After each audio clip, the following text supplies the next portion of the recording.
લોકહિતના પ્રશ્નોને વાચા આપવાને લઈ અને ફરી ધારાસભ્ય કુમાર કાનાણી ચર્ચામાં. સુરત મહાનગરપાલિકાના કમિશનરને પત્ર લખી અને જણાવી જમીની સ્તર પરની હકીકત. સુરતના વરાછામાં રેસિડેન્શિયલ વિસ્તારમાં કોમર્શિયલ અને ઇન્ડસ્ટ્રીયલ એક્ટિવિટી શરૂ થઈ હોવાની વાત પત્રમાં જણાવી. રેસિડેન્ટ વિસ્તારમાં આ કામગીરીના કારણે લોકો મુશ્કેલીમાં હોવાનું પણ જણાવ્યું. આ ઉપરાંત સુરત શહેરમાં ભેળસલિયા અને નકલી ખોરાક બનાવતા લોકો બેફામ બન્યા હોવાની પણ તેમણે પત્રમાં વાત કરી છે. સુરત મહાનગરપાલિકા મ્યુનિસિપલ કમિશનરે જે ડ્રાફ્ટ બજેટ રજૂ કર્યું છે એની અંદર કમિશનરશ્રીએ સુરતને world class happy healthy city બનાવવાની વાત કરી છે. તંદુરસ્ત સિટી, રહેવાલાયક સિટી.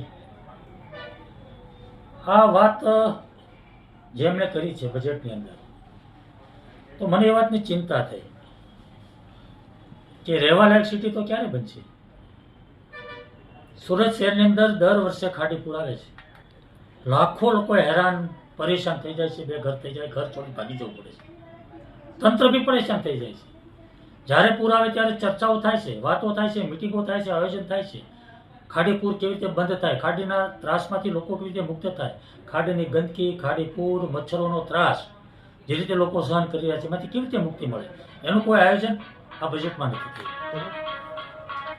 બીજી હેલ્ધી સિટીની વાત છે, તંદુરસ્ત સિટી કેવી રીતે બનશે. આજે આપણે જોઈએ છીએ રેડ પડે છે આરોગ્ય વિભાગની. બેફામ નકલી ખાદ્ય પદાર્થો, ભેળસેળ પદાર્થો બની રહ્યા છે અને લોકો ખાઈ રહ્યા છે. કાર્યવાહી શું થાય છે? રેડ પડે, દંડ થાય, સેમ્પલ ફેલ થાય. એકાદ દિવસ કદાચ પોલીસ કેસ કરે કોઈકમાં તો એકાદ દિવસની અંદર જામીન મળી જાય, છૂટી થાય, ધંધો શરૂ થાય છે. કઈ દુકાન બંધ થઈ, કોના ધંધાઓ બંધ થયા ડુપ્લિકેટના. એટલે હેલ્ધી સિટી કેવી રીતે બનશે એની કોઈ ચિંતા નથી. મારો વરાછા રોડ 45-50 વર્ષથી 50 વર્ષથી રહેણાંક વિસ્તાર છે. બેફામ રીતે કોમર્શિયલ બની રહ્યું, ઇન્ડસ્ટ્રી બની રહી છે. જ્યાં લોકો 45-50 વર્ષથી રહે છે એની અંદર ગોડાઉનો બને, ઇન્ડસ્ટ્રી બને, દુકાનો બને, કારખાનાઓ બને. કેવી રીતે લોકો રહે છે? આજે વરાછા રોડને લોકોને વરાછા રોડ છોડીને ભાગી જવું પડે એ પરિસ્થિતિ નિર્માણ થઈ છે. કોના પાપે થયું છે? લોકો કેવી રીતે સુખીથી રહી શકશે? કેવી રીતે રહેવાલાયક સિટી બનશે? અમારા પ્રશ્ન મહિલા સુરક્ષાની વાત થઈ છે. પિંક ટોયલેટ મહિલા સુરક્ષા માટે સારી વાત છે, કંઈ વાંધો નથી. પરંતુ વર્ષોથી હું કહું છું કે સુરત મહાનગરપાલિકાની ચાલતી BRTS બસ અને સિટી બસની અંદર મહિલાઓની સુરક્ષા નથી. અનેક વાર છેડતીના બનાવો બને છે, વિડીયો વાયરલ થાય છે. તો મેં અનેક વાર કીધું છે કે મહિલાઓ માટે બસ અલગ હોવી જોઈએ.